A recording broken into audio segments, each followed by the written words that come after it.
30th Sunday in Ordinary Time. First reading is taken from the book of Sirach.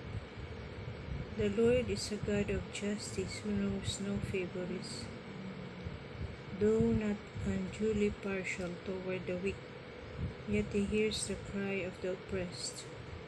The Lord is not deaf to the wail of the orphan, nor to the widow when she pours out her complaint. The one who serves God willingly is heard. His petition reaches the heavens. The prayer of the lowly pierces the clouds. It does not rest till it reaches its goal, nor will it withdraw till the Most High responds. Judges justly and affirms the right, and the Lord will not delay. The word of the Lord. Thanks be to God. Please like and subscribe.